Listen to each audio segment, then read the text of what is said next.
Bienvenue sur Élixir de Confiance, le podcast qui redonne le pouvoir aux femmes en vous aidant à reprendre confiance en vous pour enfin vous épanouir pleinement dans votre vie et dans vos relations. Je suis Jessica et ma mission est d'aider chaque femme à s'aimer et trouver la clé du bonheur en elle pour pouvoir créer des relations plus saines et plus sereines sans s'oublier. Pensez également à vous abonner et si l'épisode vous a plu, à mettre un 5 étoiles. Je vous souhaite une très belle écoute.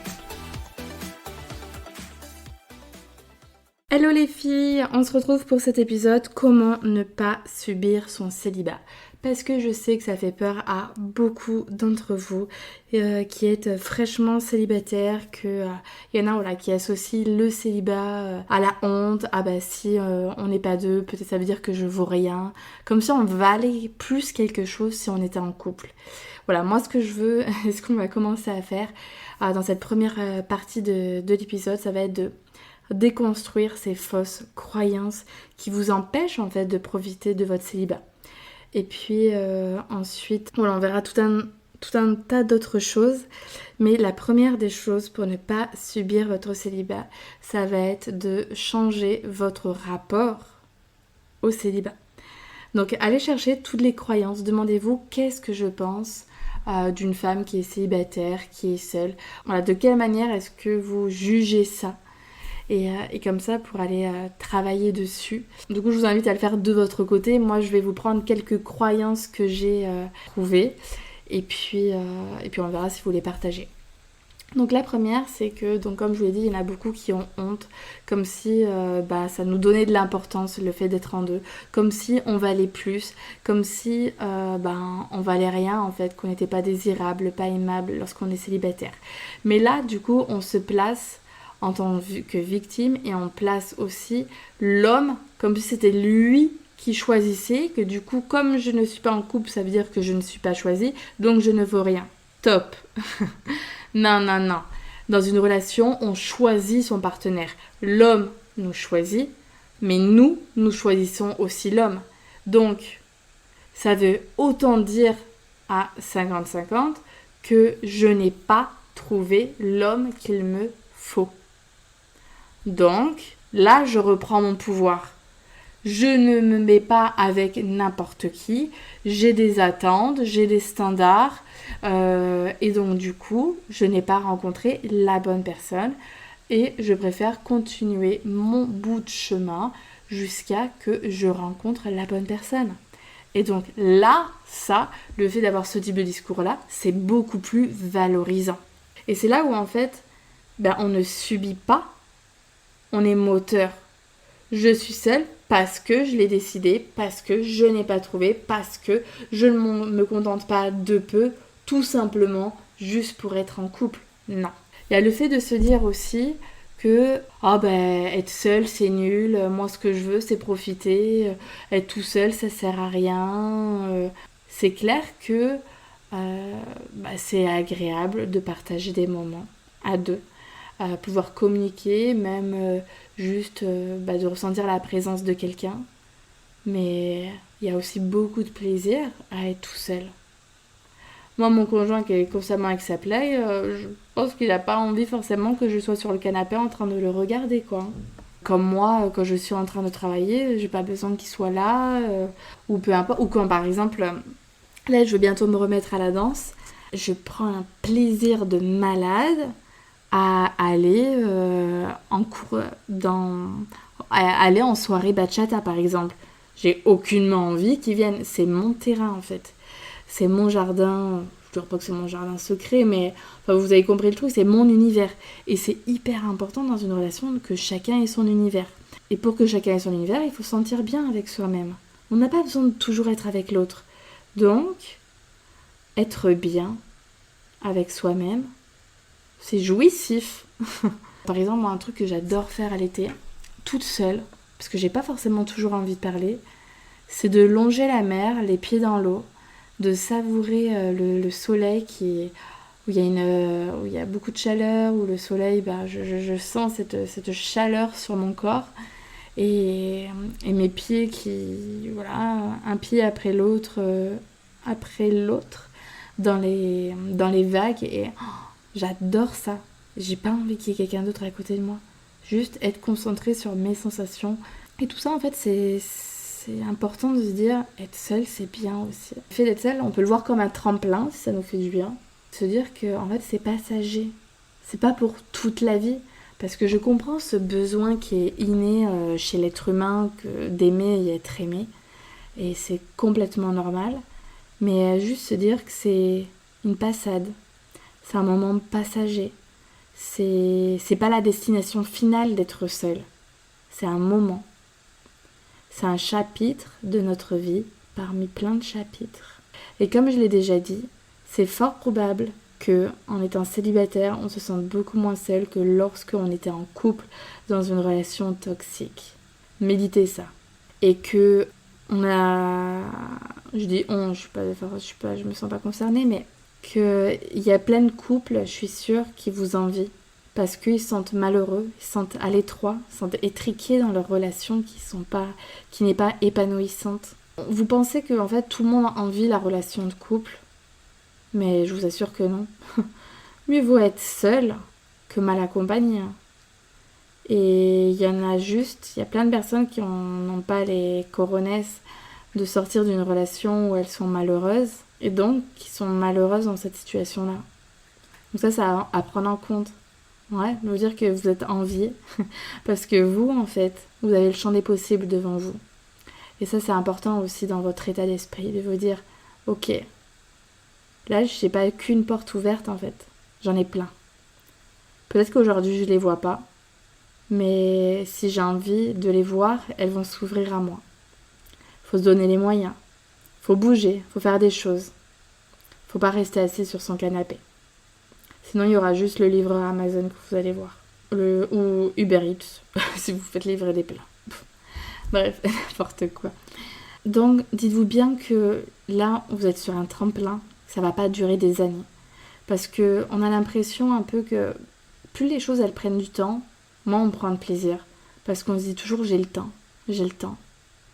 Et moi, ce qui fait que je me suis remise facilement de ma rupture, c'est que comme je sais que je me remets rapidement en couple, pas parce que je saute sur le premier venu, mais parce que je sais ce que je veux et que j'évite de me mettre dans des relations foireuses, et que je regarde très vite les signes avant-coureurs et du coup je balaye vite devant mon chemin et ce qui fait que lui c'est bon, ça marche, c'est bon.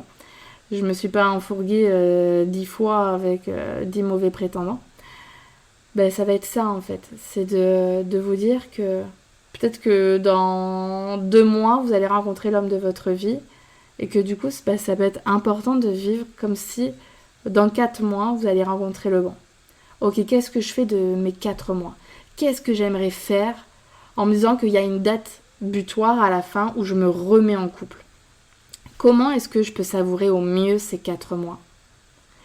Et pareil, avec cet état d'esprit-là, en vous disant pas que ça va durer des plombs, je suis sûre que vous allez beaucoup plus en profiter. Parce que dès que quelque chose a une fin, ça a plus de valeur. Peut-être que votre relation avant dans laquelle vous étiez malheureuse, mais comme elle a pris fin, vous lui avez donné plus de valeur. Vous voyez que les côtés positifs. Là, il n'y a pas de date de fin, alors ça n'a pas de valeur le célibat. Mais je peux vous dire que le célibat où on pense qu'à soi, où on est notre propre priorité, où on fait ce qu'on veut, quand on veut, avec qui on veut, c'est juste génial en fait. J'espère avoir fait sauter pas mal de choses, pas mal de freins, de croyances limitantes à ce sujet. L'autre chose, pour plus subir son célibat, parce que très souvent on le subit parce qu'en fait on a l'impression qu'on tombe que sur des cons. On se dit mais ils sont tous nazes ces mecs, mais en fait il n'y en a pas un qui est mieux que l'autre. Mais jamais je vais en rencontrer un bien, mais il est où ? Mais je vais jamais le trouver. Et en fait, du coup, en étant là-dedans, il se peut que ça fait plusieurs mois ou que votre ex vous manque et donc du coup vous soyez dans un manque affectif, que vous allez baisser vos standards et vous contenter de miettes parce que vous pouvez pas tout avoir là, vous savez que c'est pas lui mais vous en fourguez quand même dans ce truc. Sauf que n'oubliez pas que vous êtes un cœur d'artichaut et que même si vous voyez des signes avant-coureurs que ça le fait pas, vous risquez quand même de tomber amoureuse de ce goujat. Voilà, ne soyez pas dans une énergie de manque qui va vous faire rencontrer que des losers, en fait. C'est vraiment un moment, en fait, le célibat, de se recentrer sur soi, sur ce que l'on veut, ce que l'on ne veut plus, quels sont que l'on exige d'une relation, le minimum. Que s'il n'y a pas le minimum, d'ailleurs ça ne devrait même pas être une exigence. Parce que c'est comme si vous allez au resto et que du coup vous demandez au serveur, il y a bien les couteaux, il y a bien les assiettes. Il va vous regarder d'un œil, oui, sinon... Donc, il y a les exigences, ne vous asseyez jamais là-dessus. C'est-à-dire que si vous voulez une vraie relation, par exemple, aller au cinéma, aller au restaurant, et que le mec, en fait, il vous appelle que entre minuit et 2h, non. Non. Soit vous avez envie de ça, pas de problème. Mais si vous vous attendez plus et que lui, clairement, c'est ça, ne pensez pas le faire changer. On ne fait pas changer, on ne change personne. Et si dès le début, lui, il se met pas en tête de je vais essayer pour voir si j'ai juste envie de cul ou si j'ai envie de plus, c'est que clairement, s'il fait même pas cet effort-là au début, c'est qu'il fait vraiment pas plus. Donc ça sert à rien de gratter, il y a rien. Il y a rien à gratter. Ne vous contentez pas de peu, sinon en fait vous allez nourrir des croyances qui vous disent que vous ne méritez pas mieux que des miettes. En fait c'est ça. C'est si vous vous dites je mérite pas mieux que... Enfin, j'ai pas conscience de ma valeur, que moi je peux tout avoir. Du coup, voilà, j'accepte de voir ce mec de 22 à 23 heures ou qui m'écrit tous les 2 jours et moi je lui réponds comme une fleur avec des bics pavés. Non, c'est pareil, hein. On s'adapte. Si le mec il vous écrit 3 mots, vous répondez 2 mots. Parce que sinon ça fait trop la nana qui est à fond. Je suis pas pour mettre en place des stratégies. Mais ça paraît quand même nécessaire. Mais là c'est juste une protection. Parce que voilà, que chacun soit dans son énergie. Moi je suis un peu de l'homme propose, la femme dispose. Même si ça c'est la plupart du temps. C'est-à-dire que je dirais que 60% du temps, je trouve que c'est bien que l'homme fasse ça et que bien évidemment de l'autre côté, voilà, la femme c'est pas non plus the princess, que elle aussi c'est bien qu'elle soit proactive dans la relation, mais je trouve quand même que comme l'homme il a ce truc de chasseur qu'il aime, il aime conquérir, il va s'envoyer quand il est vraiment intéressé par une nana, il s'envoie à fond, il adore ça. Une fois quand il l'a dans les filets, qu'il la sent bien amoureuse, là il fait un petit peu marche arrière souvent et c'est là où on voit un gros fossé. On se dit non mais avant au début il était pas comme ça, il arrêtait pas de m'envoyer des messages, maintenant il écrit plus rien. Oui il s'est fatigué parce que c'est pas son naturel et que maintenant qu'il a obtenu ce qu'il voulait, du coup il se repose un peu quoi. Bref, je m'égare pour changer. Donc voilà, on n'est pas dans une énergie de manque parce que sinon vous allez tomber que sur des gojas et vous allez subir votre célibat. Soit vous avez en tête que aujourd'hui vous voulez des relations pas sérieuses, c'est ce que vous voulez, et tant mieux. Vous cultivez ce type de relation-là. Si vous tombez par hasard sur quelqu'un d'un peu mieux et que du coup vous changez d'avis, c'est parfait aussi. Voilà, les choses elles évoluent. Ensuite, troisième chose pour ne pas subir son célibat, ça va être de mettre le focus sur soi. Et pas sur la recherche d'un mec. En fait, c'est pas « Ok, là, je suis célibataire, il faut absolument que je recherche un homme. » Non. Là, c'est « Ok, je suis solo, avec moi-même, et je vais kiffer mon célibat. Je vais me retrouver. Et je vais faire des dates avec moi-même. Je vais prendre soin de moi. J'ai tellement mis mon énergie dans l'autre, fait en sorte de faire toujours plaisir à l'autre, que je me suis oubliée qu'aujourd'hui, c'est mon moment en fait. C'est à moi. Je vais prendre ce temps pour moi. Et donc là, à partir de cet état d'esprit, on ne subit pas. Parce qu'on fait des choses qui nous font du bien. Je vais aller voir mes amis. Je vais me mettre dans une nouvelle activité. Je vais me lancer dans un nouveau projet. Je vais me rapprocher un peu de ma famille. Je vais partir en voyage. J'ai personne pour partir en voyage. Bizarrement, quand je vais sur internet, il y a carrément des sites qui proposent de partir en voyage avec plein de copines qui se connaissent pas. En fait, il y a des solutions à tout. Ça, c'est génial. Ensuite, ça va être dernière chose, c'est ça va un petit peu avec le fait de mettre le focus sur soi et pas sur la recherche d'un homme. Mais ça va être de faire des actions qui nous font plaisir. Quand on est célibataire, en fait, on subit les choses lorsque on fait métro, boulot, dodo et qu'on fait rien de sa vie. Mais à partir du moment où on fait des choses en place, on rencontre des gens, on se met au sport, on se met à faire de nouvelles activités, ou que quand on est chez soi, on écoute, on s'ambiance sur nos musiques préférées, on se prend un bon bain, on lit des livres qui nous mettent dans un bon état d'esprit, on se met au journaling, on pose nos émotions, tout ça.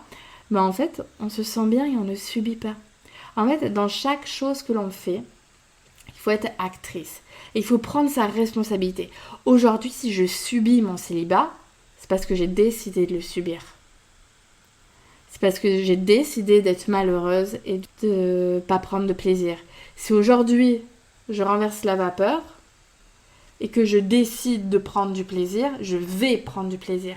Parce que je vais mettre en place des bonnes actions. Parce que j'ai le bon état d'esprit. Tout part de là, tout part de vous, à chaque fois. Si je suis dans une relation de merde, je l'ai décidé, je l'accepte, j'ai ma responsabilité. Si je kiffe mon célibat, c'est parce que j'ai mis les bonnes actions qui vont en place. Personne ne fera les choses pour vous. Personne ne va vous sauver de votre célibat. Et c'est pour ça aussi, si vous avez l'impression de subir, vous allez chercher un sauveur.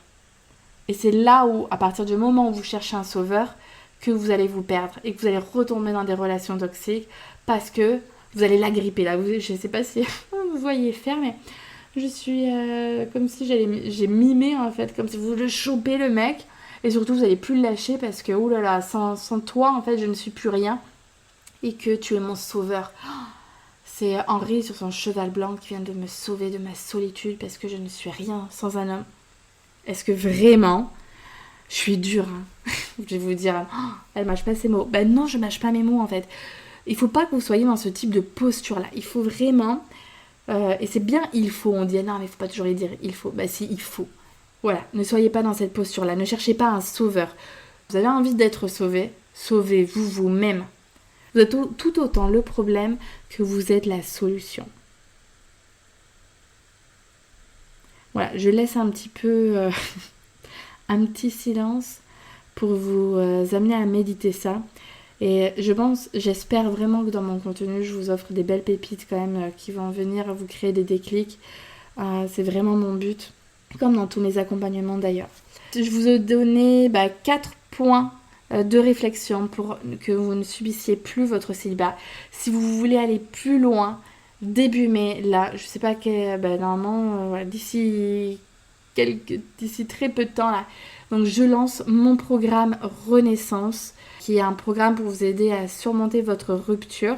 Je ne sais pas si vous subissez encore l'impact d'un ex dans votre tête, pour vraiment vous remettre en selle, pour vous reconstruire vous, pour remettre le focus sur vous et reprendre pleinement confiance en vous, en votre valeur, pour pouvoir vous ouvrir à une belle relation. Donc si ça vous intéresse, si vous avez des questions, n'hésitez pas à me contacter. Il n'y a que 8 places où il y aura un tarif préférentiel. C'est pas le programme exactement que vous attendez par rapport à votre problématique. Je fais aussi du sur-mesure.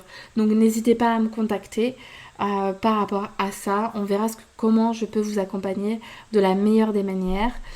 J'en profite pour vous dire que ça y est, mon congé maternité a pris fin et que ça y est, enfin, les séances de coaching, les accompagnements vont pouvoir reprendre. Et pour cela, pour célébrer la fin de mon congé maternité et ma reprise, je souhaitais vous faire un très très beau cadeau.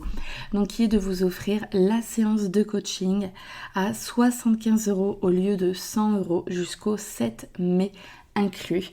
Donc si vous avez envie de tester le coaching, qu'est-ce que ça peut vous apporter, de voir tous les bénéfices, de régler une situation actuellement, une problématique, d'aller creuser sur des peurs, sur des blocages, sur des freins, sur toutes les croyances à vous qui peuvent vous limiter dans votre épanouissement, peu importe la problématique, que ce soit lié à la rupture amoureuse ou de la confiance en soi ou des relations amoureuses, peu importe, je peux vous accompagner.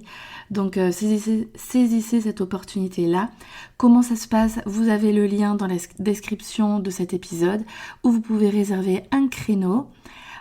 Suite à cela, vous allez recevoir via la plateforme Google Meet un lien de connexion pour le jour J et moi je vous enverrai en parallèle un lien de paiement à régler au minimum pour bien réserver le créneau 48 heures à l'avance. Et voilà.